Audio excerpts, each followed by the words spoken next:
Well, good morning and welcome. This is Wake Up Nigeria for a Tuesday. Now, it's very fun when you have to start this all by yourself because there's nobody here to pick you up when you fall, but not to worry. I'm a consummate professional. In any case, they say if you want to put up with rainbows, well, you'll have to put up with the rain, didn't they? And even when it rains, we're out here because, like last night, it did. We bring the sunshine into your life. Good morning and welcome, world. Every single person who's joined us here this morning, welcome to your feel-good breakfast television show. It's Wake Up Nigeria. It's a premium family entertainment for you guys, and of course you guys know what to get when you get here. Thanks for joining us for a Tuesday. It's me, of course. Call me Double Trouble, whatever. It's all good. I will be joined by the ladies in just about a bit, so don't you worry. And of course, today we've planned for you a very interesting show curated since yesterday just for your viewing pleasure. Of course, you know my name already. My name is Mazino Appeal. Now, we've meticulously curated today's show just for you guys and would like you guys to stay put. You might be seeing us on channel 16 for GOTV or 49 for UHF. Thank you very much. It's also 1-to-1 if you're on StarTimes. Stay with us now because if you're on social media, we'd expect you guys to follow us at TVC Connect across all social media handles. And of course, the hashtag is Wake Up Nigeria on TVC. We love to read your messages, so please remember now. We're across all the social media handles. That's X, Instagram, Facebook, every single thing. And don't forget, you can take us with you any place that you want to go. If you have the app on your phone, all you need to do is make sure that you've downloaded it. It's available on iOS and on Google Play Store. Now, let's let you guys know what we have coming for you for a Tuesday. Joining us on a very conversational session for parenting, we have joined with us Omomi Obidairo. Now, she's the founder of Heaven Edu Service, a childhood ed tech firm, and she will be discussing healthy screen time for children. What exactly is recommended? And Chris Oyenso is a Nollywood actor, director, and also producer, and has featured in over 50 Nollywood blockbusters, and has also produced and directed over 50 more premium movies to his credit. Now, we will be talking to him about his latest projects right here on the couch. For a musical performance, we have Minister Tola Ige, whose real name is actually Omotola Alabi Elegbede. Now, he has 2 albums to his credit, and he will be performing to us one of his tracks right here on the show. Now, Ese Ayebene is a practicing counseling psychologist that specializes in working with individuals. She is the founder of Asham Africa Limited with the primary objective of aiding clients in overcoming trauma and enhancing their mental resilience to combat mental health issues like depression, anxiety, and also suicide ideation. Now, she will be talking about the role of genetics and mental health. Interesting topic, that. And also, screenwriter, producer, and director J. Franklin Jitubo is the Nigerian filmmaker, author, and also entrepreneur who wants to tell the Nollywood story in Hollywood format, and that he has done with movies like Made in Heaven and The Housewife Dinner, and The Housewife Dinner rather, and plenty more we hear. These are recently on Netflix, by the way. Well, he joins us today, and we're going to be talking about one other of his works, Miss Koi Koi. I'm all alone in the hostel, and then something comes to attack me. Yay, loving it. Yes. Welcome, Mrs. Nigeria. Look at you in all green. Very funny, This is the same Mazino. thing Winfrey did yesterday, although it was lemon funny. green. It looks good, but good to see you. Thank you. Thanks for not leaving me all alone, because I felt deserted for a minute. Okay, yeah. By the way, did you see what we just showed? Madam Koi Koi is out. Yes, so I actually saw it for the first Oh, you seen time 2 days ago. I haven't seen it. Is it good? I think you should. It's actually really nice. There's a new thing. Nigerians are going horror. We're going horror all of a sudden. Everybody wants to do a horror movie. I like it. Don't get me wrong, because for a while it's been just drama. Oh, who took my father's land? Oh, go and fight my father's brother. Oh, but now we've got fiction and we've also got horror. So it's like I love what's happening, and I can't wait to see how it's going to grow and everything that's going to come out of evolve, that. right? Because horror includes makeup. And I love Yes, and yes, so I think this is also a big shout out to a lot of special effects artists, because they're becoming a thing, and most importantly, they're becoming more recognized. Exactly. Which is, I mean, it's a big deal. It's showing that it's showing that evolution that we were hoping to see in the movie industry. I like it. So I'm really, and then the special effects for the movie was mind blowing. Nice. Oh, it was really, really. Did it give the cultural essence of Madam Koi Koi? Yes, it actually did. So the first part actually shows it just sets the tone for what's to come. Okay, okay, let's not spoil it. Yeah, Let let's them not spoil it. see Yeah, it. exactly. If you guys want I to see, think you you should we'll go be talking watch with the it. director anyway. So Yeah, fantastic. Yeah, so You guys he's are the confident. director and also the executive producer for the Nice. movie. And I think it's time we started telling our own stories Mm-hmm. instead of the copy and paste from the John Wicks and the yeah. Expendables and the Well, rest of them. I know they've done iterations of this, but I would like to see the Yemoja story from the origins, if you get me. There should always be an Okay. origin story to all our folklore. Folklore, how they right? became gods or goddesses and stuff like that. That'll be And that's what the Madame Koi Koi story Nice. is about. It's about the origin. I can't wait to see it. then. Yeah. All right. Hope it didn't rain down on you last night. Hope you were indoors already. Oh, I Sounds was. beautiful. Do you know what? I haven't stepped out of my house since Thursday. Really? Yeah, till That's today. lounging, girl. Yeah. I just wanted to eat, sleep, rest, and be a baby girl for life. All righty. Well, there's something else I could add, but let's leave that till later.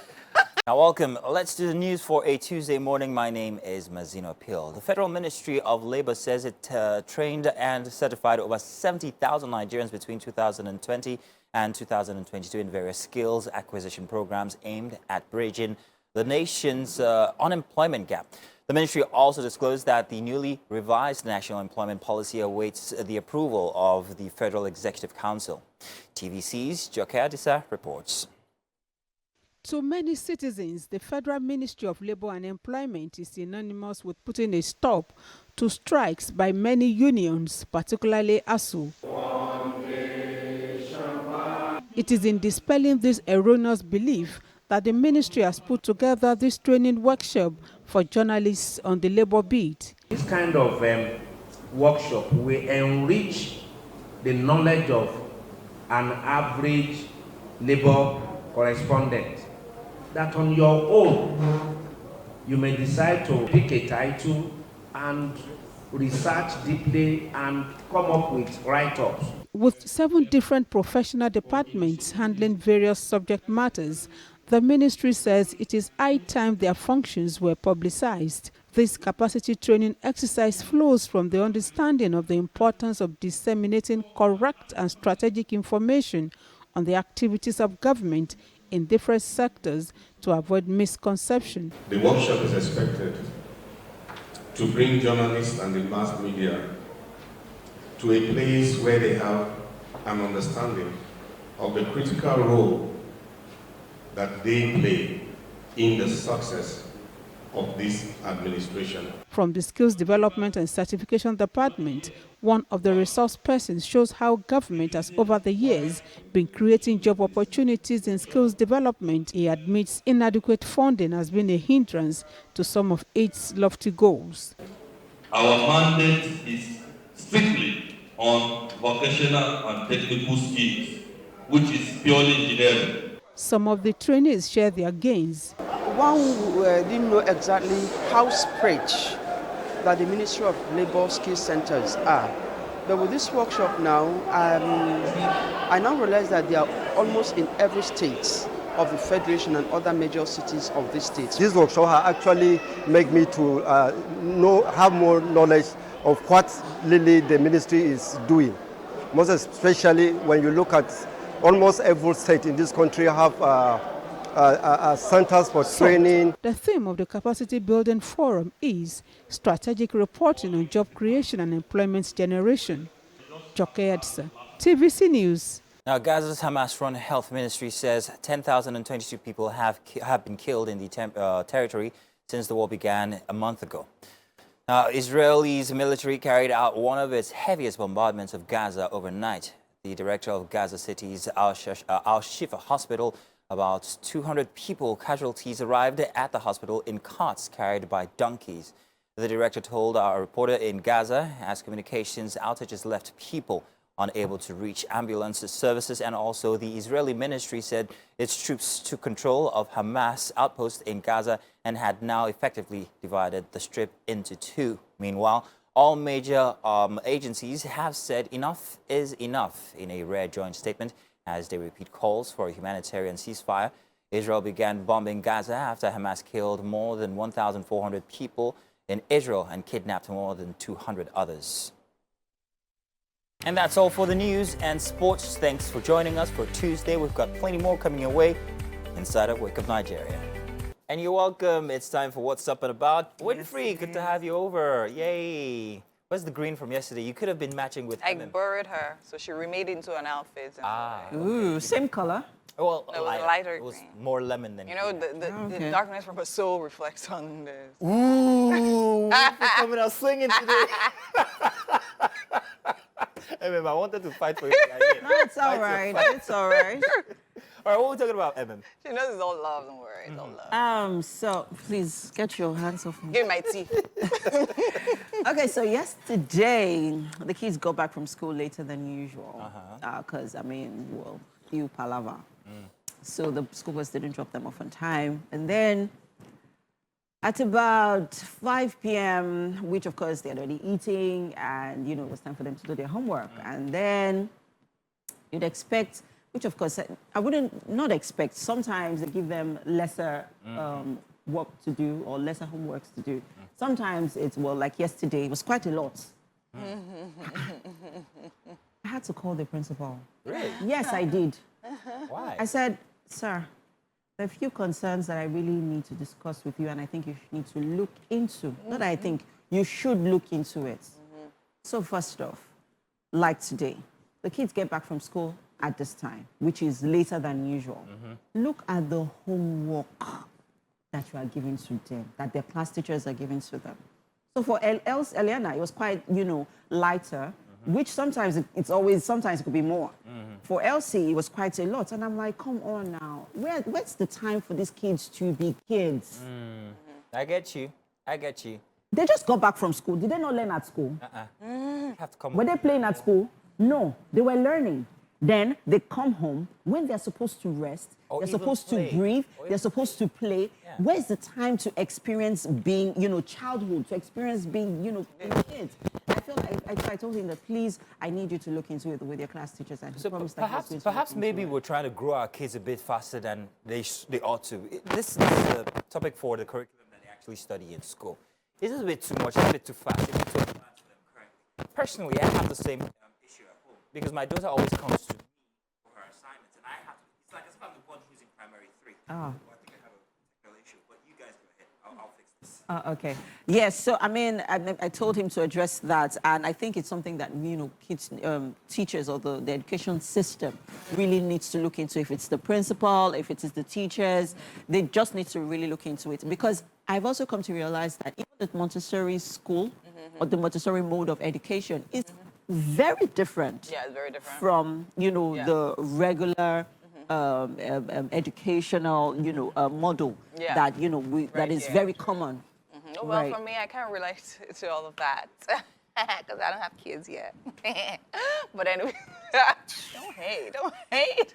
You're not going to have Anyway, children. when you know you were going to have children, And you didn't spoil know. this your figure, you will know. Your eyes open When like you this. wanted to have children, you don't know you do. What was I saying before my mic went No, out? it's not even. It's not for me. It is for them. No, of course, This is what I think, get yeah. you. My daughter comes home and then she gives me her assignment. So I feel like as if I'm the one who's in primary 3. Of course. I'm like, no, I can't have this. Because every single time and then remember now, you're an adult. You get to a stage where what they're learning, You can't don't you remember. won't remember it anymore. But thanks to Google, right? So what I do is, I'll like, in secret, hey Siri. It was the. So my daughter has caught me once or twice, hey Siriing. So the other time I caught her when I wasn't there, she took my phone and she went, hey Siri. Very smart girl. Love Don't it. do that. You're supposed to learn by yourself. okay. Oh, Hey, Siri. Siri is answering you. Siri, not now. In any case, I think kids need that allowance, that time to actually plays a big part of education. It is. And sometimes when my daughter is indoors, I often push her outside to go play with her friends because that helps with community, that helps them Yes. develop their personality and Yes. how to handle people, how to handle disappointment, anger, Rejection. acrimony, rejection, and all that. And it's very important. If you take that away from these kids and keep piling them with all these curricular activities, you're building up nerds that will have no social, that'll be very, what's the word? Is it asocial or Asocial. asocial, first Yeah. of. and would not be able to handle You won't give all credits these. now for that word, right? Yeah, thank you very much. Actually, A-Social is brought to you by Winfrey, who actually... Even though when she brought it to our knowledge, Yes, it like you says guys are our dumb. social. It's A-Social. Whatever. It says our social. Well, that's your problem. So I knew the word. You guys didn't. Let's get it from the children's perspective. Let's go to their correspondent now, if you don't mind, Winfrey. So, yes, when they give us so much homework, it's also, I see it personally as a time and opportunity to bond with my parents. Yes, so I've been bonding with the children in school. When I get home, I want to bond with you as well. And I also want to test the intelligence of my parents to know if they're sending to school, what they actually know. Oh, test our intelligence. Yes. Oh, wow. Yes. You cannot be sending me to school and you don't know it. So And the come back reason home and give which me the is doing, assignments. It's us that are still doing the educating. I'm not complaining. Yeah. But I sent them to school and I pay that hefty amount so that you can teach them. I don't want you to bring them back. Yeah, but we know home. we need to realize that there are different forms of education, Yes. right? There is that education, and then there is also the education from home. Social. So Yes. not just social, but many of these activities that even we do at home Yeah. Yes. helps with their cognitive development. So as We much need as to this realize conversation that. is going on, right, and I understand and get what you guys are saying, I also have this person on me to say.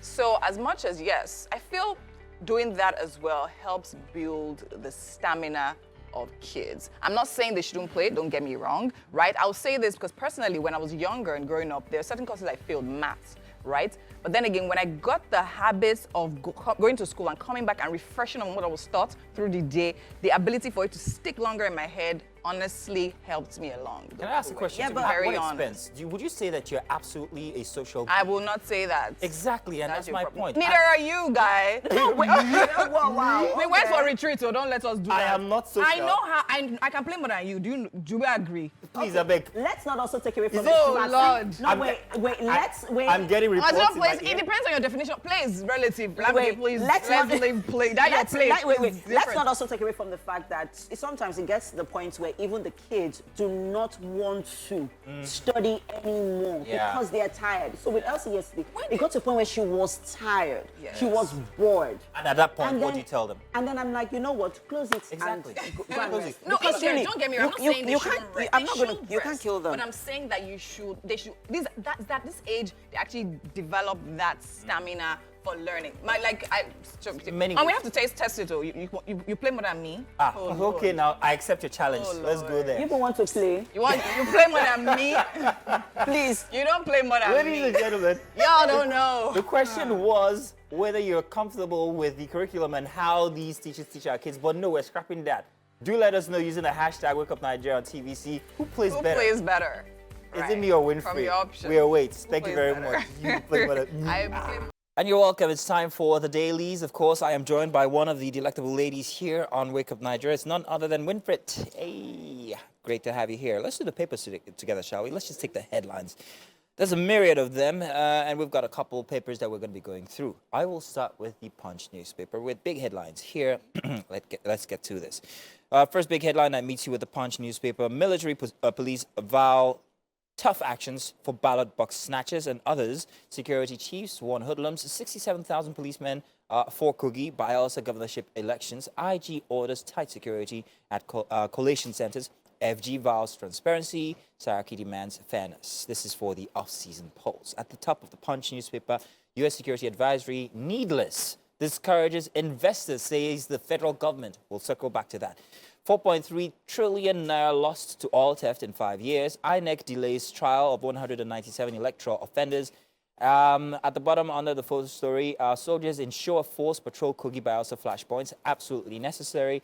And court rejects Akeredolu's lawmakers' suit against Aye Datiwa. And this one here, a big concern, Lagos slashes BRT fares by 25% after passengers' outcry. Now, Winfrey, I know you don't use the BRTs, but how did you feel when you heard that they were reverting to the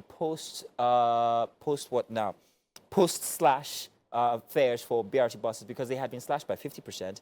And only just yesterday, they were supposed to revert back to the old price. Of course, you can imagine, the roads were absolutely clear yesterday. I made it to the island in less than 20 minutes because there were no buses. That just goes to show you how people were like, I'm just going to stay at home. I can't afford this. But going down to 25%, I don't know how I feel about this, but it's a major issue because there's so much suffering out there to now take it back to whatever the price was. I'm going to be paying twice what I'm paying. What I was paying. That's a bit. So much. I think it's a situation where, okay, fine. Obviously, there are people thinking about these things, right? People that are trying to implement these changes, right, to help the masses, to help them fare easier, transport themselves easier, and everything. But then again, I think in the end of things, you know how we speak about maintenance, right? How maintenance has been a major deal. So I'll actually say that, okay, as much as yes, the variety buses are being put out there to help people commute easier and cheaper, at the same time, they also have to probably charge enough to be able to maintain the buses so that they don't, do you understand? So it's not enough to say, okay, fine, we're taking, in fact, it's free. Then in 2 weeks, you can't literally, do you understand? So, I mean, people should still see the intention right there of like doing something like that. Then, of course, about the roads being clear, I think is something that is the development since the price increase, Yesterday was and all extra of clear. that. There was nobody on the streets willing to go anywhere because they couldn't pay these fares, and the buses, you know, they couldn't, you know. What paper have you got? Oh, yeah. So the paper I have here right now is The Guardian. And, of course, for the major headlines there, we have less than 30% of registered voters will decide Bayelsa Imo Kogi polls. We have that on page 6. And we have infographics here. We have voters turn out. We have Bayelsa States down by 20 points from 36.4% to 16.4%, and a whole lot. We have for Imo, we have for Bayelsa, we have for Kogi. So check out the Guardian papers if you want that. Below there, we have FG to kickstart housing slum debt scheme with 100 billion naira. We have courts confirm authenticity of Enugu governor's NYSC certificates, drawbacks of dollarization of the Nigerian economy. Interesting. We have Nigeria, needs $7.6 billion to restore oil production to 2.1 barrel per day by 2025. Obi hints at recontesting in 2027, canvasses rotational 5-year single term for precedents. To the right there, we have terrorist attack, Maulud procession in Katsina, kill 30, injure, kidnap others. Okay, I mean, below there, we have U.S. government's travel advisory hurtful to Nigerian economy. Says. I was going to touch on that earlier, if you remember. Yeah. When I heard that advisory, I thought to myself, this was exactly what I said to myself. Now, this is not going to be good for the Nigerian economy, especially that we had the president visit Saudi Arabia over the weekend for foreign investments, looking to sell Nigeria. And then that kind of information, based on what exactly? We had no further information about that. It was just something, it just seemed like you just change the image. If there are no further information regarding why that advisory was given, then it was more harm than good. Than good, yes. If you get what I mean. Correlation. Going to move now to the Nation newspaper, which will be our final paper for this morning. We've got this big headline here. Federal government, Shantera alert fear. Yeah, straight up. Renewed hope agenda of APC is on course in Imo State. That goes with the photo story. It's a big one on there. And at the top of the nation, presidency tackles Obi over attack on Supreme Court, and heavy rainfall coming in Lagos, Ogun, Rivers, and 12 other states. You'd think that we're done with the rainy season. No, I think it just started. I mean, yesterday, just from nowhere, there was rain. The day before that as well. This is November. And I think it is November, yes, of course. We normally should be having the Hamatan season. Yes, dry. But we know in Lagos especially, we have Hamatan only on Christmas Day. Only Christmas morning, not even the day, just Christmas morning, just so you know, okay, give you the feel, okay, yeah, that will take it back. And they will take it says back. Mother Nature. So, yeah. Well, that's as much as we can take for the dailies this morning. Thank you very much for joining me, Pink Lady, Winfrey, and thank you very much for also joining us for the papers. Do stay tuned. There's plenty happening inside of Wake Up Nigeria here, especially inside of the kitchen, where we have our green lady. And there are a lot of greens on that table, too. Plenty of greens. Not sure which one is MM. Are you on the table? So, Emma, please tell us exactly what's happening today inside the kitchen. The good thing about greens is that they're very nutritious. They're packed with nutrients that are beneficial for your health. So yeah, I'll take that. Good morning, ladies and gentlemen. You're welcome to the kitchen on the Wake Up Nigeria show. With me, right here, is Chef Tiflo. Good morning. How are you? Good morning. I'm fine. Better smile, oh. I'm smiling. Yeah, doesn't mean I'm fine. Because you're cooking yam doesn't mean you should frown. Just since I'm booking your color today, you're putting on. Right, I'm wearing green, so let's, Miss green Nigeria, away, yes. right? Okay, so this morning, Chef Tiflo is making yam and sweet potato pottage. Ooh, nice, I love it. Someone right now is asking, sweet potatoes, what's sweet potatoes doing in yam? The fascinating thing about sweet potatoes is because they give the yam that sweetness. Right, so let's talk about the ingredients for our recipe. For the sweet potato pottage, I'll be using my sweet potato, my yam, because I don't want it to be very sweet, sweetened. So I'll be using my spinach, onions, my palm oil. This is my ugu. Okay. My crayfish, scotch bonnets. So I'll be using my fresh fish, which is microfish. Okay. That's for the vegetable. Roasted. Yes, roasted microfish. Okay. For the vegetable, this is my dry fish for the pottage. Okay. So I'm making potato and vegetable. Ah, okay. So you're making the porridge separate, and then the you're making the sauce separately. Okay, so it's like eating yam and vegetable sauce. Yes. But instead of just having your yam bland, you're cooking it like porridge. Yes. And then we're having our veggies alongside. Yeah. Okay, that's adding another twist and quite an interesting way to enjoy your yam porridge. So where do we begin? Start from the oil. Do you need help with that? Yes. Or you've got it? You ain't got it. Okay, let me help you. I do. Let's help you I out. got it. Are you sure you got it? Yes. Okay, it's coming up now. All right, great stuff. So first off, what are we doing with the yam? No, I'm frying my sauce first. Okay. Why are we starting with the sauce first? Because of the oil. Oh, okay. I don't want any kind of tasting. Okay. You don't want it to go stale. Great, got it. Okay, so we're going to heat up our pan. Make sure it's really dry, and then pour in the palm oil. So are we bleaching or? No. Okay. I'm not bleaching. We're just going to heat it up. Just heat it up. Okay. And then once we're done heating up, what's next? I'm adding my onions and my scotch bonnet. Okay. And then afterwards? Water. I'll leave it for like 1 to 2 minutes. Okay. To steam up. Okay. So add my season cube, my crayfish, and my tomato paste. Okay. All right. All right, great stuff happening here in the kitchen. Pretty excited about this morning's recipe. With me in the kitchen is Chef Tiflo. Yes. And she is making yam and sweet potato porridge with vegetable sauce. For the vegetable, I'm using my spinach. This is spinach. Yes, spinach.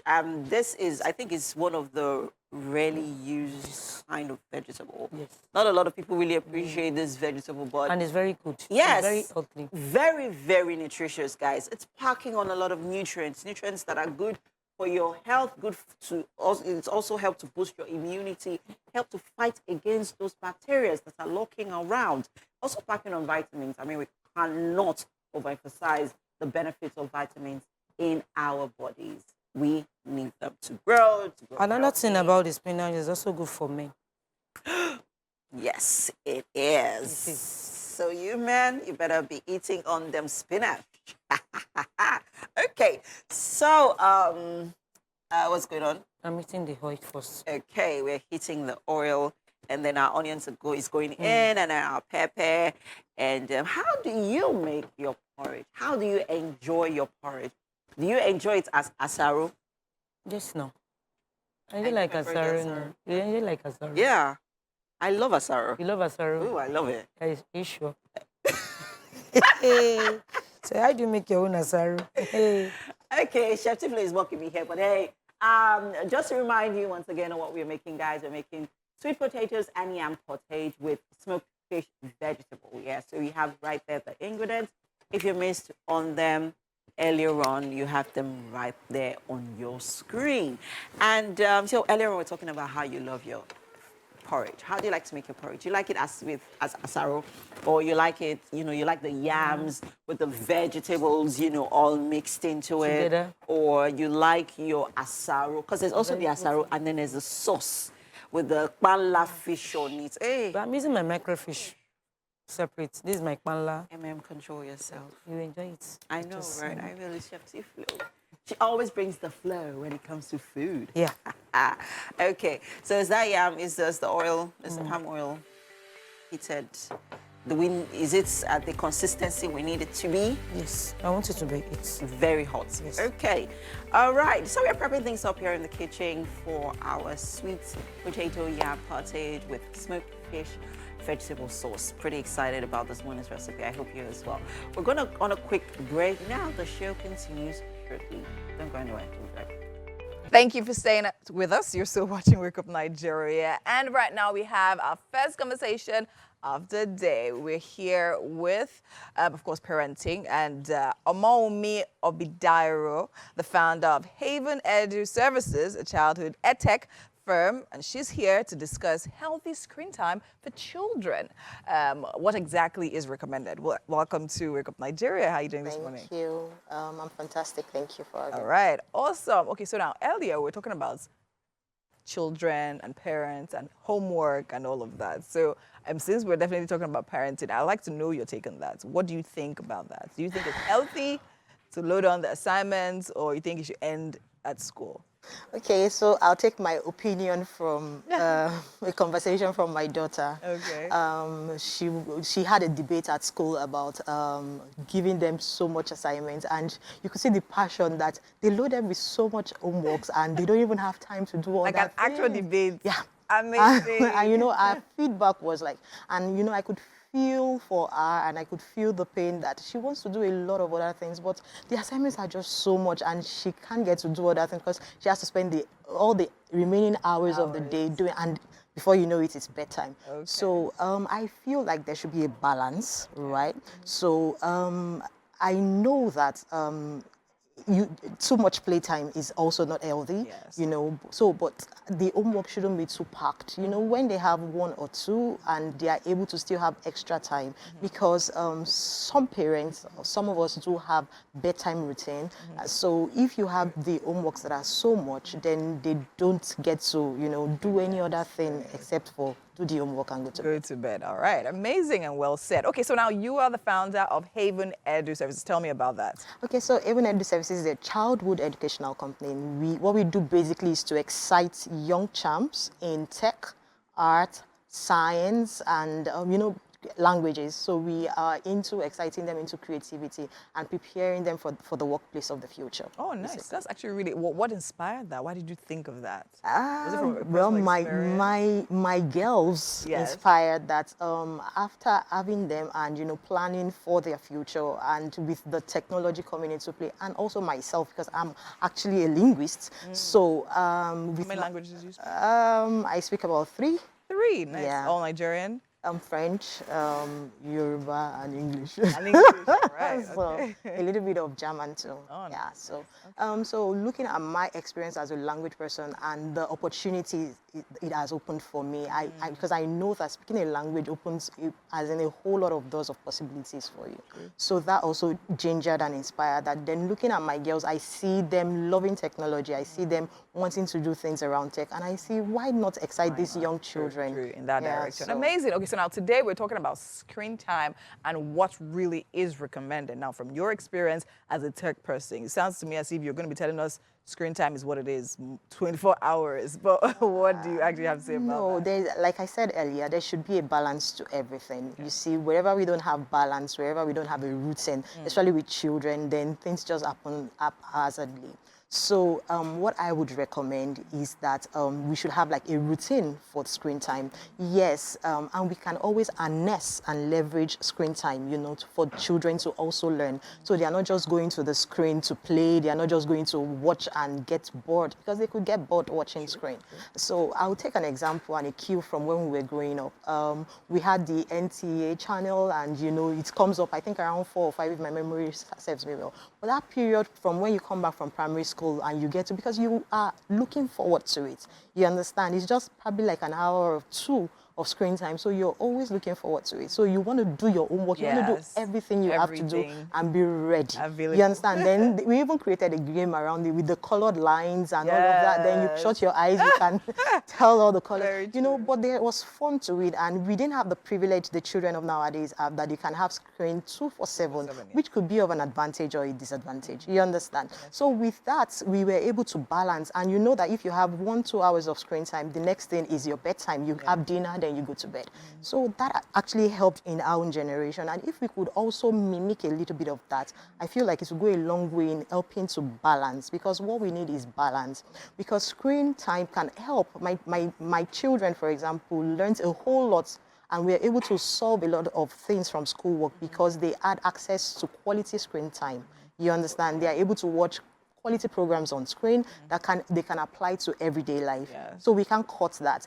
A child is learning tech, the child has to have access to screen. Okay, so now when you say screen time, let's now define it so everyone understands it. Because sometimes I'm on my phone and then I see a notification saying, oh, so number of hours screen time. So are we talking about phones? Are we talking TV? Are we talking games? You're talking all digital screen, all you types of understand? screen. Because Sunscreen? definitely not.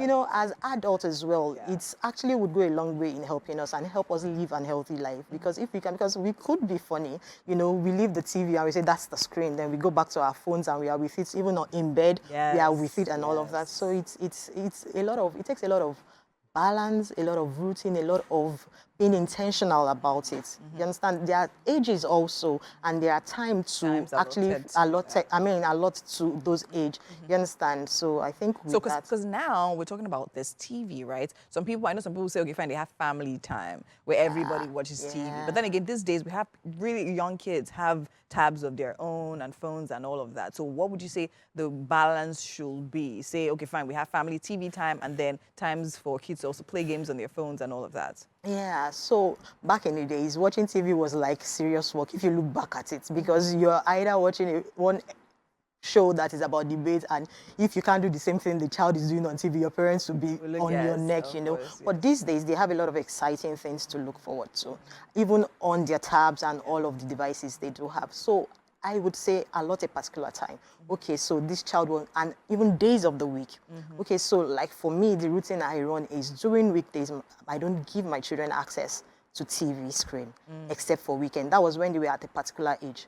Now that they are more grown up, I give them some days during the week to have access to TV, but it has to be at an allotted time. You understand? And there's this slang in my house that goes, oh, family time, family. They always, because that's the time where they get to watch a lot of movies, so they always, you understand? And even if you're working on the laptop, you have a research you want to do, you have time. If you don't work within that time frame, sorry, you have to tell them at school that you didn't make up with the time, so you couldn't. Yeah, I mean, that makes sense. But now you go to a lot of homes, right? And even as kids, as babies, right? They tell you, oh, if the station is not on to me, I personally find that very, I don't know, it just upsets me.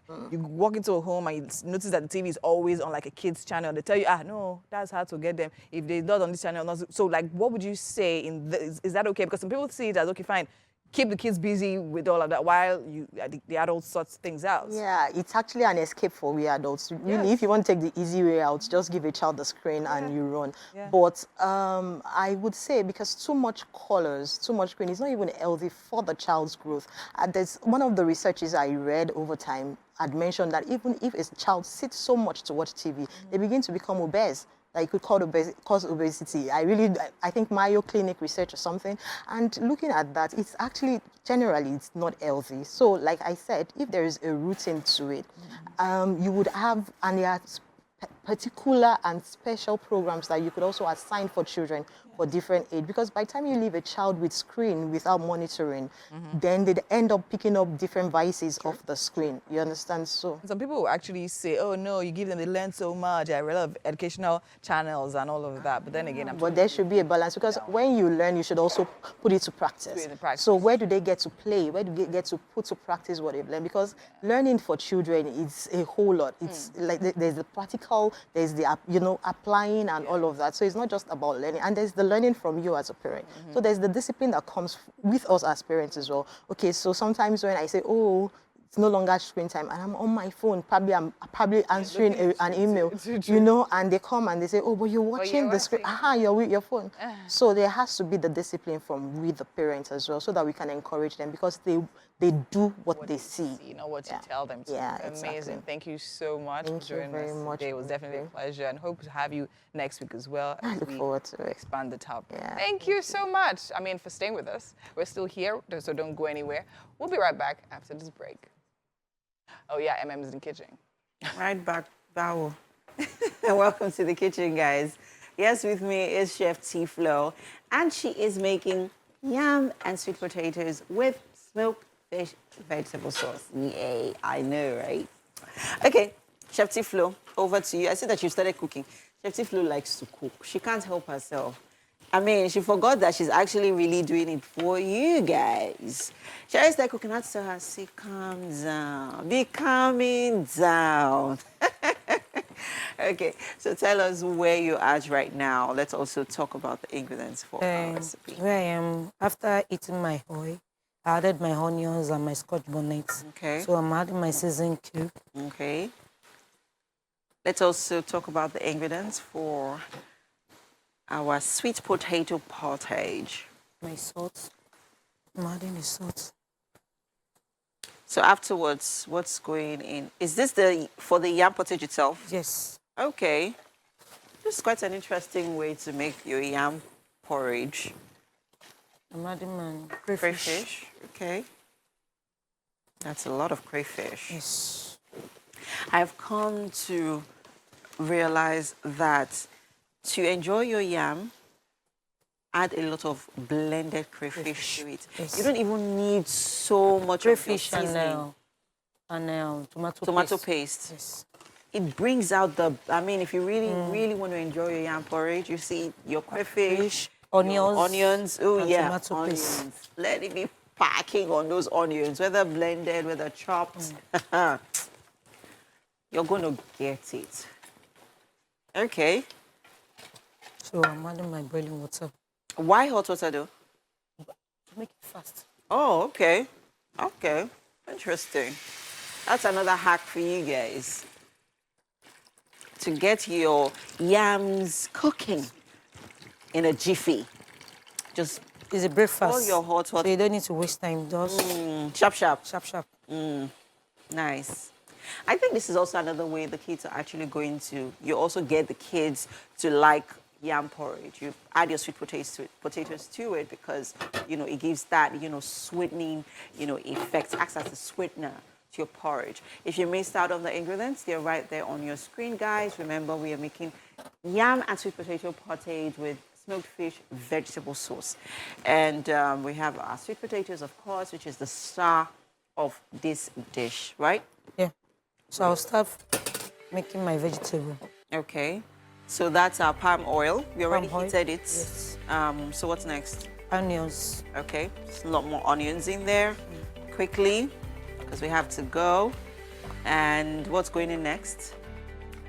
I'll leave it for like a few minutes. Okay. So what's going in next? Scotch bonnet. Okay. Add ground blended pepper. And that is then the tomatoes. And then the fish, right? Yeah. And then the spinach goes in last. And then the ugu. Yes. Voila. Breakfast will be served and ready in a bit. But while we're still getting things ready and sorted here in the kitchen, it is the top of the hour. There's still so much more to come. This you don't want to miss. Stay with us. We'll be right back. You're welcome back, and the debate is still on. Who is more social, myself or Winfrey? Everybody here, we've taken a poll, and of course, I'm coming up tops. Thank you very much, everybody. Thank you. Lies. Thank you. Thank you very much, Tika. Lies. Thank you, David. Thank you. I see Lies, you. lies, I see you, and Chef more Tifo. lies. Thank you. Thank you. Thank you, everybody. Thank you. I'm shaking my head In for any you. case, welcome. Smiling. Hey, that's the one language everybody understands and recognizes globally, every single place. Whether you're Caucasian, whether you are whatever that is. Whether you're a social and old as well. In any case, that's what we bring for you guys. So please smile along with us, why don't you? Of course, make sure you endeavor to smile at everyone you see today, even if they're not smiling back at you, right? You'll be surprised how much difference that will actually make Absolutely. in your world. True. Now, this is the exact reason why we are in front of your TV screens for Monday up until Friday to put smiles on everybody's faces. Yes, of course. Welcome to the #1 breakfast show right here. It's Wake Up Nigeria, and we have another 45 minutes to thrill you. So make sure you stay smiling with us. Absolutely. Now, everything is better on this side of the show because it's almost the end of the show. The sun, well, hey, it's brighter every time, even on this side. The sky is much more blue and hopefully there's going to be no rain. My name is Mazima Peel. And my name is Winfrey Agbolishe. Now remember, you can use the hashtag WakeUpNigeria and TVC across all social media platforms to be a part of the best breakfast show on Nigerian television. And please remember to also watch us live. Yes. Anywhere in the world, all you need to do is have the app on your phone, download it, Google Play Store, Apple, yeah, you'll get it. You can also watch us on GOTV channel 16 and on UHF channel 49. Yes, and follow us across the social media platforms. Every single one of them, we are at TVC Connect. It's that simple. Let's let them know what we have coming the rest of the 5 minutes. Chris Onyeso, he is a Nollywood actor, director, and producer, and has featured in over 50 Nollywood blockbuster movies, and also produced and directed over 50 premium movies as well. Now, he has a lot to talk about in the world or about the world of filmmaking. He'll be here, so stay tuned. For a musical performance, we have Minister Tola Ige, whose real name is Omotola Alabi Elegede. Now, he has 2 albums to his credit, and he will be performing to the song, one of his songs for us today. Ese Ayabene is a practicing counseling psychologist that specializes in working with individuals. She is the founder of SAM Africa Limited, with the primary objectives of aiding clients in overcoming trauma and enhancing their mental resilience to combat mental health issues like depression, anxiety, and suicide ideation. She will be talking to us about the role of genetics and mental health. Now, she may also be able to tell by just looking at us. Let it go, let it go, let it go. Never. Screenwriter, producer, and also director J. Franklin Jitubo is a Nigerian filmmaker, author, and also an entrepreneur who wants to tell the Nollywood story in a Hollywood format, and that he has done with movies like Made in Heaven, The Housewife Dinner, and more recently, the Netflix hit Origin for Madame Koi Koi. Can't wait to have him here because I've got plenty of questions to ask. Welcome back. You're still watching Wake Up Nigeria, and right here I have with me a very pretty lady. She goes by the name Ese Ayebene. She is a practicing counseling psychologist that specializes in working with individuals. She is the founder of SAM Africa Limited. Welcome to Wake Up Nigeria. Now, did I get that pronunciation right? SAM? SAM. Full Slay at Home Mom Africa. Woo! Yeah. Slay at Home Slay at Mom, Home Mom Africa. Yeah. Amazing. It's definitely a pleasure having you here with us. Now, tell me, what is that about? Okay, basically, I work with women that have that struggle of managing and balancing their life after they have kids. Personally, I experienced it, and there were bouts of depression. I attempted suicide along the way, and I saw the struggle, and always, and then the struggle tends to get into a loop where instead of thinking about it helping you out, it makes it worse. Like, oh, I'm not meeting up with my peers, I'm not meeting up, and then you're like, okay, how do I meet up? Instead of that helping you, it now gets into that loop of depression and makes it worse, and you're not able to meet up. You understand? So it's like a drag. So I went through that, and that's when I did research, and because of what I studied in school and what I've been doing before then, because I've always been counseling, I discovered mental resilience. So what I do now is encourage women, help them to build their mental resilience, which is mental strength. All right. So help women build their mental strength. So now, would you say, having a weak mental state is what actually leads to depression? And also, they talk about postpartum depression. So what would you say are the triggers for that? So it doesn't mean the person is strong or weak. Yeah. So everybody at different points in their lives experience different things. And it's a combination of everything. So for me, it wasn't because I was weak in quotes, but it was a combination of unresolved trauma. Let me dive into my own history a bit. I'd suffered rape twice. I had depression while I was in primary school because I was being molested. I was molested for over 10 years. So a combination of everything. So it's not just one or two. And I lived in an abusive home. So it was like a pool of just chaos, you understand? And everything mixed together, and you just assume, oh, you're in school, you're better, you're married, you're fine, everything. People tend to max everything up until something just happens and you explode. It triggers everything. All right, which leads us to our topic today, right? Dealing with trauma And so now let's get into that. So what would you say is the best way, right? I mean, okay, fine, to understand, right, the role of genetics and then trauma and the maintenance of all of that. Okay, so for the role of genetics in mental health issues, I would say it's yes and no, because there's still a debate, there's a drag, because it's not absolute. The fact that you have it in your family doesn't mean it will happen to you. Yes. And the fact that you don't even have it doesn't mean it cannot happen. That's the irony of it. It can just suddenly, nobody has it, and all of a sudden, you just diagnose schizophrenia or bipolar disorder or manic depression and stuff like that. So a combination of both, and sometimes it could have no relation whatever with genetics. Yes. But what I would say is someone that is someone that has it in their lineage or gene is more at risk of having it. But the gene can be dormant without any triggers. So someone that has schizophrenia in their line or bipolar then takes maybe just whiff. Woo! Have you ever experienced where friends are smoking, they've been smoking for a long time, and this person is like, I can't smoke, and then they just take it once, like that, and then that's everything all. is triggered. You understand? So if it's in the person's family, there's every possibility and every probability. Yes. So now, is there a way to check genetically to know if you have certain things? Because some people actually talk about, okay, man, when you're getting married, there's certain tests you should do. So Yeah. is this something you would advise? Is this something that can be done to know, like, fine, history, check all of that? I don't know how. I think that would raise tests. stigma. Okay. It's possible to check it, but like I said, you might check it and you might have it and not trigger it. Okay, for me personally, in my family line, we've had issues of most of my relatives, my dad, my aunties, my sister, diagnosed of high blood pressure before they are 40, right? Before they are even 30. My sister started having blood pressure issue before she clocked 30, and now she's having to balance that. My dad, the same thing. Yeah. But because of, I know I'm already predisposed or at risk of it, started watching my health. Watching it, yes. You understand? So it's possible to check, but it still doesn't matter. Doesn't really matter. Okay, so now let's talk about maintaining it. So peradventure, you have it, and you probably have gone through certain traumas and all of that. So where it's triggered, or before it's triggered, how do we maintain to make sure that everything just is not triggered?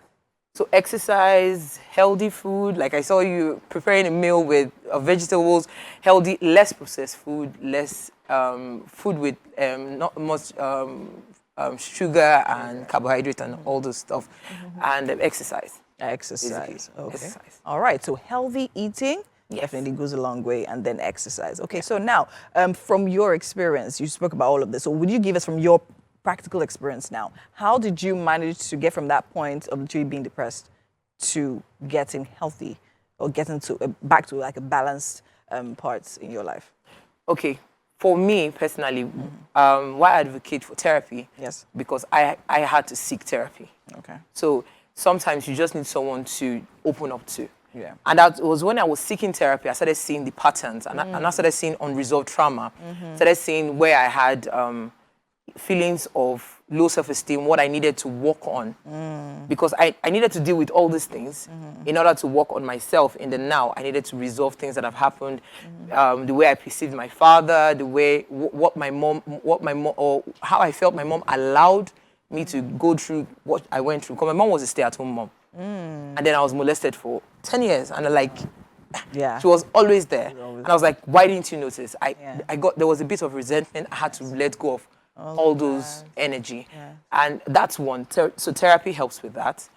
And then I exercise. Okay. Lately I've put myself on a personal challenge. I do runs.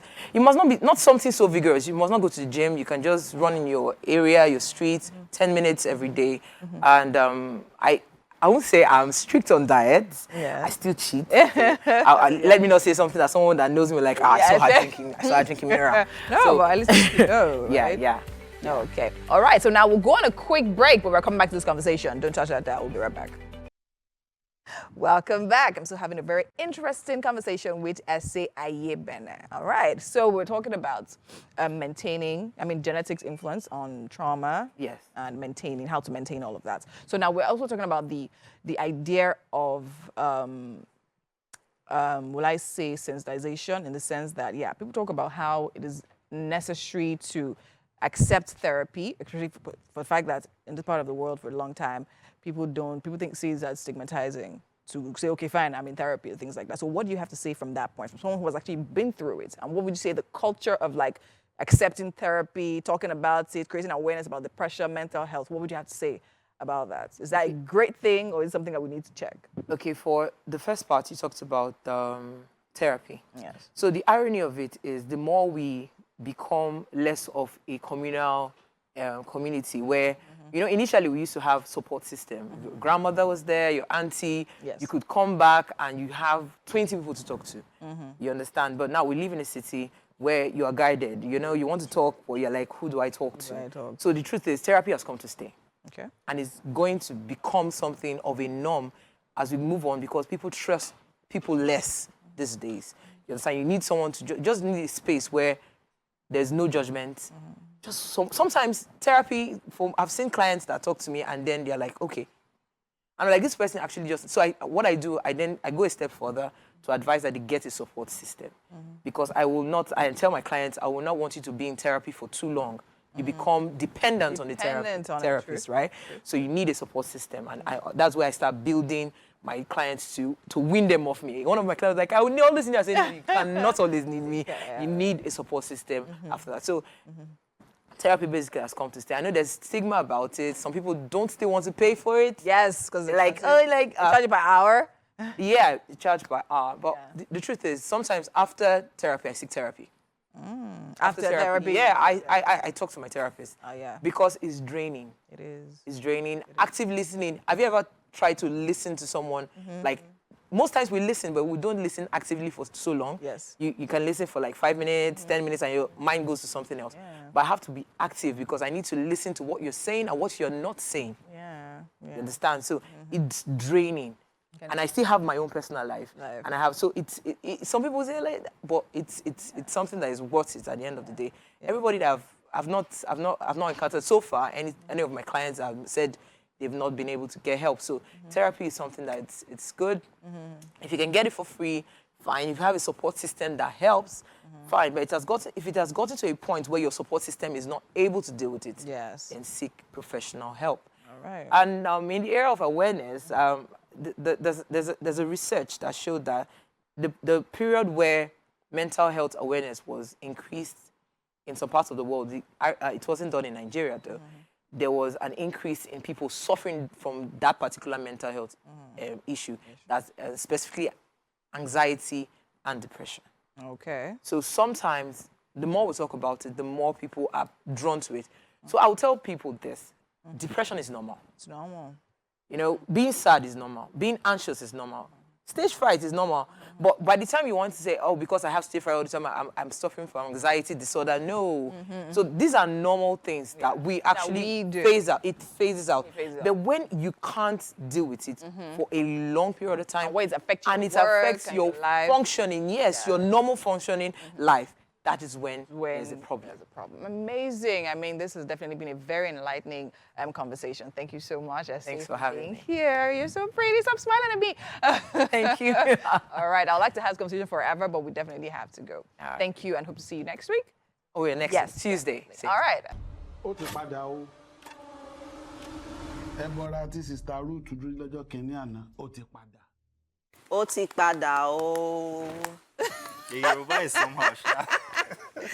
All right, with us on the couch is screenwriter, producer, and director J. Franklin Jittabor. He's a Nigerian filmmaker, author, and entrepreneur. Now, you might have heard his name because he's done a lot of great movies, and especially currently. First off, let's tell you the other ones. He's done A Made in Heaven, The Housewife Dinner, and also, more recently, the one you've just seen, The Origins of Madam Koi. You are welcome, Franklin. Good to have you here. Thank you, and thanks for having me. Thanks for being here.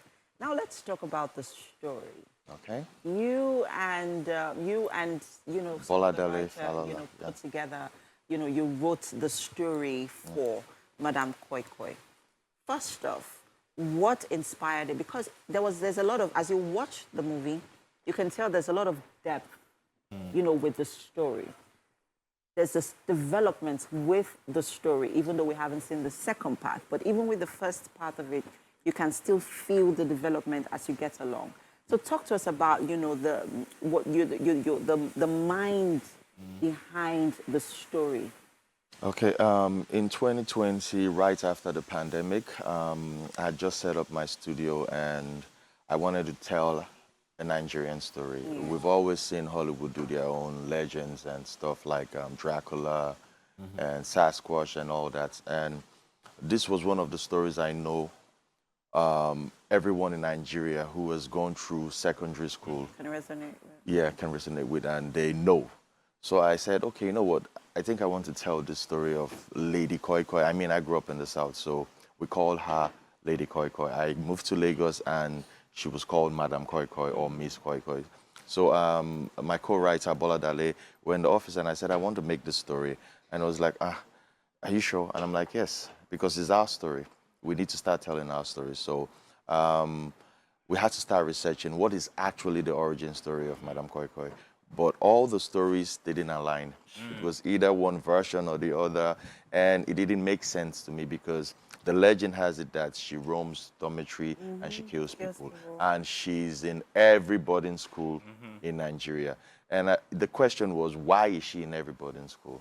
And why is she killing people? And what sort of people does she kill? And how is she in everybody's school Boarding school at the same time. So we started researching, and I said, you know what, let's leave all that. But there are certain themes that comes with that story. There was the sexual harassment, rape, and of course she died, and then she came back to hunt. So we had to develop our own origin story. So I told Bola Dale, okay, I'll need you to give me a first draft, but this is what I want to see. I want it to span two timelines, which is 1970s and 1990s. You understand? I need it to be set in a missionary school, hence St. Augustine Catholic School. And I want there to be like a principal who's this, and then I want there to be this set of boys who are like intelligent boys and all of that. I want there to be this old guy who will be the one who has seen the first one and will witness the second one. And I just sort of created characters I wanted him to work with and a direction. And then he did a first draft, and we dumped it to the side. And then in 2021, December, I'm like, okay, I think I'm ready to make this story now. So I picked it up and I reviewed it, and I went through the entire process of the story, because when we do development, we're looking at themes. And yes, we spoke about what theme are we going to, or rather tone do we want for the film. So we said, okay, let's address issues that society will normally throw under the carpet or frown out or not want to talk about. And one of them was sexual molestation, rape, the role religion plays sometimes in covering up this, bullying, money, and how it affects society and the basic individual. So we had all that put in the story. We didn't just want to focus on Madam Koi Koi as the creepy lady who stalks dormitory. We wanted it to have a story that would build to that. So by the time we were done with the development and I wrote the second draft, we were able to have a story that answered some of those questions we asked in the beginning. Why was she murdered? Why does she roam every dormitory in Nigerian boarding schools? And then what sort of people is she after? You know, as we look at watching the story, right, it's hard to tell who is the villain in the story and who is the superhero. Well, don't spoil it for in me, the story. I haven't seen it. Oh, Gaga, watch you. I told you not to watch it, right? It's hard to actually tell, but hey. Well, I was just listening to him talk about the development. For me, it's kind of like the story itself, because Nigerian story is Nigerian story, okay, fine. But then when you go into origins and start to develop, start to make sense of the little nuances that make a character, is the kick for me. And it's very interesting to see that we've gotten there in Nigerian movie making. Would you say that in Nigeria, all of a sudden, since after the pandemic, or maybe even just only the past year or two, we've started to focus or redirect our focus from just drama into other genres. Especially horror? Would you classify Madam Koi Koi as horror? And to add to his, okay. No, wait, to add to yours, I noticed that you do a lot of dark drama. Yeah, exactly. With dinner. That's dark. So, like I always say, I like to tell Nigerian stories. Okay. And Dinner is one of those stories that globally everybody can relate with. You understand? I mean, it's relationships, infidelity, and all of that. So we all know that happens every day. So I see this happening, and I'm like, okay, it would be nice to actually tell a story. What will it feel like if you found out that the girl you're about to propose to has slept with your friend and his friend? So, I mean, it's dark, you might say so, but it's the truth. We see that happen every day. For the origin, I'll say this, Nigeria is a horror movie. No. Do you understand? I might as well just tape it. And we all experience some form of horror, whether we like it or not. Driving on the road, the way people react and all of that. The way people react and all of that. So, and growing up in the South, and I mean, it's happening everywhere in the country. You hear people talk about their experiences with paranormal activities and all of that. I mean, I lived in Benin, and I've heard stories of how someone dated a girl for 2 years and went to go see her someday, and they said she's been dead for 2 years. Sorry, let me call the correspondent for Edo people. Winfrey, where are you? Do you understand? So we hear all these stories, and I felt that we have been trying to replicate Hollywood, which is boy meet girl, they fall in love, something happens, and then they come back, and then it's happy ever after in Lekki with their Camry and all that. And it gets boring. You can't be more Hollywood than Hollywood. But then we have realities that if I start to talk about, we can all relate to it. So let me just finish about the genre thing. So for this genre, I looked at it like, okay, everybody's going in one direction. Someone tells a story in, say, comedy, and it does well. So everybody jumps on that. Someone does a romantic comedy, and it does well, and everybody switches to that. So I felt like this was one genre we hadn't explored properly in recent time. Exploration of the horror genre. But there are names like Ayamatanga, there's Willy Willy, there's which are the ones from the 80s. We were there before. Yeah, and but all of a sudden, yeah, so that's the thing. So when they did Living in Bondage, that became the trend of that time. So when they did Karashika, Blood Money, and all of that, I mean, all that is classified under the genre horror. But talking about growth and development of evolution of Nollywood, came cinemas, right? And then the first cinema film to actually break numbers was 30 Days in Atlanta, and it was a comedy. And for commercial reasons, everybody felt, okay, doing a comedy would be the right thing to do. And that trend went on, Wedding Party and all of that, all through that era. You are correct. And then I did Dinner, which was different. It was a drama. And yeah, I mean, people stopped and like, okay, this is different. And then people started trying rom-coms, drama, and all of that until they did a political thriller like King of Boys. And then everybody paused again and like, okay, you know what? I think we should explore this. Now it's the epics with King of Thieves, Jago, and all of that. So people tend to go or look towards what's trending. mentality. You understand? And for me, when something is overly saturated or even saturated at all, I'm like, no, I'm not going to go there. I have to find another What was that you were telling me about the makeup and everything? Because I think that for horror, that's a big part of the horror genre. So I was actually going to talk about casting because you could feel the intentionality with the cast members. They were not exactly known faces in the industry. I mean, not so many of them, but you can tell the people and the frontliners. The frontliners were practically, they were more or less new faces in the industry. Was there any reason for that? Was that deliberate? It's always been my play. I believe in performance over fame, because eventually your content is going to travel the world. We never know who's watching. And if I can have somebody suspend your disbelief and say, okay, this is really happening, I'd rather do that than have a name which we know locally, but when that content travels around the world, they'll be looking at it like, oh, this is not believable. Do you understand? So I've always been that guy who believes in, okay, let me find the right actor for this character.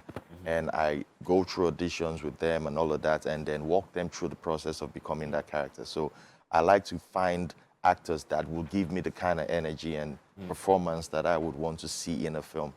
Once again, so yeah, I was very intentional about finding very deliberate, young, very vibrant actors who can play the characters well. Yes, so also talking about special effect, let's put on that a little bit. Were you involved in the, gruesomeness? Because there was a lot, it was the gore. I mean, So the gore wasn't that bad. You didn't see a whole lot of slashing, but hey, for a character like Madame Koiko, yes, there will be blood and there will be slashes and all of that.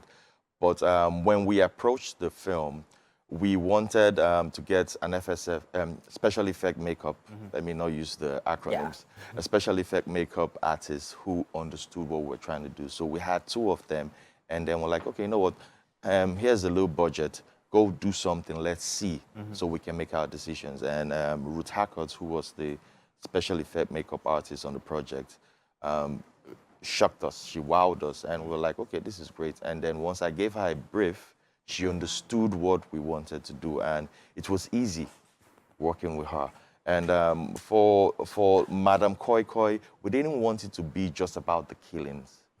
It's an origin story. We wanted to focus more on the story that led to why she's this person. So we tried to reduce the slashing and all that. So we somehow cut to black when it's when she's about to kill. You understand? So you only see more like the end result of her murders, you understand? So, but maybe in the subsequent parts you see more slashings. Well, I am really excited about the It's actually trending across Africa now. Yes, it is. Madame Koike, fantastic.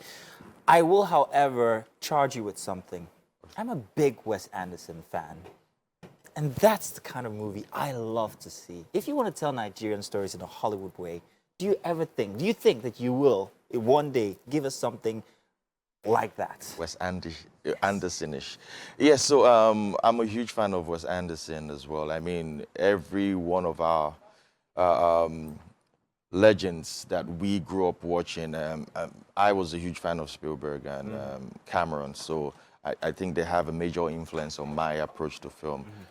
Yes, Wes Anderson is a brilliant filmmaker, writer, director, and he has a certain style that's just flat movements and picture, and everybody is in the frame. Yeah. You see everybody clearly in the frame. So that's his style. And they say a director has a voice, and Anderson has his voice. So I think, yes, someday I'm going to make a picture like Wes Anderson. Do it just for me. Thank you so much, Thank you so much, Jay, Franklin. for Good being to have here. you here. Yes, Thanks and for well having done on the success of Madame Koiko. But we have some making stuff. in the kitchen. Yeah. Our chef has been hard at work. We need to reward you in the little way that we can. So please, let's Do make come our way over. to the kitchen. I'm all alone in the hostel, and then something comes to attack me.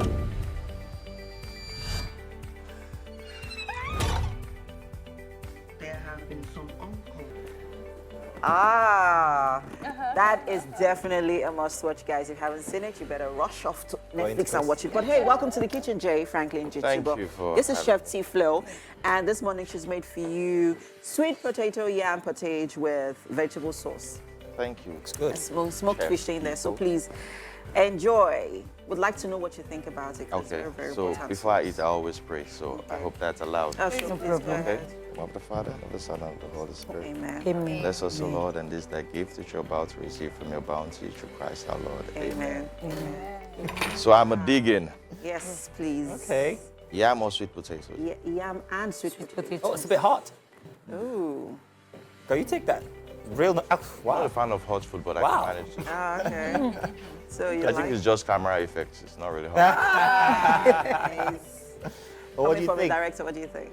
It's going for the sauce. Ah, Actually, very nice. okay. Very nice, yeah? Well done, Tiflo. Well done. Fantastic.